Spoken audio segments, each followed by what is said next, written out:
Okay, friends, you're not going to believe this, but I have another strategy for double-digit multiplication.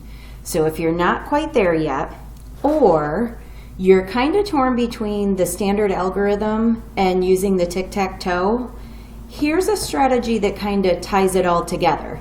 And I wasn't sure what to name it, so I went with distributed property to the max. All right, so I made this problem 45 times 32. And what I'm going to do is color code each step based upon the standard algorithm, but as I write it, you'll realize it's really just like tic-tac-toe, which is really an extension of the distributive property. So when you do the standard algorithm, you start with the ones place, that 2 being your pivot foot, and you start with 5 times 2. So what I'm going to do is I'm going to write all of those facts over here and solve them. So 5 times 2 is equal to 10. Give yourself a little bit of space here, because as you keep writing your numbers, it'll help you to line them up a little bit better. Okay? Step 2 when doing the standard algorithm is you pivot on that ones place and you multiply to the tens. So 2 times 4. But really, remember that 4 is not a 4, it's in the tens place, so it's a, 40. So this is 40, that 4, times 2. 2 40s is equal to 80. Next step. Now I'm done with the ones place, I'm going to come over here to the tens place. Rather than remembering to put my 0 down, I'm going to go ahead and I'm going to start with my ones place. So that 3 times 5, but remember that 3 is really 30, and I'm going to multiply it times 5. So do the basic fact. 3 times 5 is 15. Remember, try to line up your place value, and then count and add your 0. Let me circle that. Color coding, you know I love it. And then my last step is I pivot on that tens place. So I'm going to now multiply 10 times 10. This 3, again, is 30. And that 4 is really 40. So again, do the basic fact. That's going to be 12.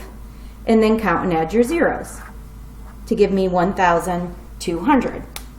And then the last thing I'm going to do is add these all up. So my ones place is 0. My tens place, 8 plus 1 is 9. 9 plus 5 is 14. Regroup my 1. My hundreds place, 2, 3, 4.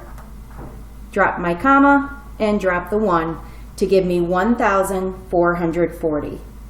And then just to see that as a standard algorithm, where I'm not pulling it apart, again, my first part was 5 times 2. That was what was in the red. We said 5 times 2 is 10. Regroup that 1.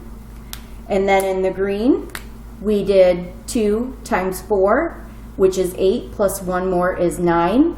Remember, that's 2 times 40, 80, plus the 10 I regrouped is 90. Then we go over here to the tens place in the blue. I always slide that over to bring that 0 down to hold my spot. And then I don't have to worry about saying 30 times 5. I can just say 3 times 5, which is 15. So I put my 5 down, regroup my 1.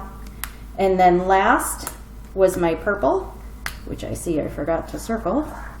And that's 3 times 4, which is 12, plus 1 more is 13. And then all I have to do is add it up. 0 plus 0 is 0. 9 plus 5 is 14. Regroup my 1. 3 plus 1 is 4. Drop your comma and drop your 1. And look at that. Can you believe it? Another strategy. So now you're going to use this strategy to solve your problem of the day. Here it is. And I'm going to put it right on this paper so you can look back at it as an example. And then when I do the problem next week to show you the answer, I'll solve it on here as well. Here we go. So your problem for tonight is going to be, let's do 62 times 37. And as you solve it, go back to this problem, pause it, do one step at a time and see how you do. I know you're going to do great. Good luck.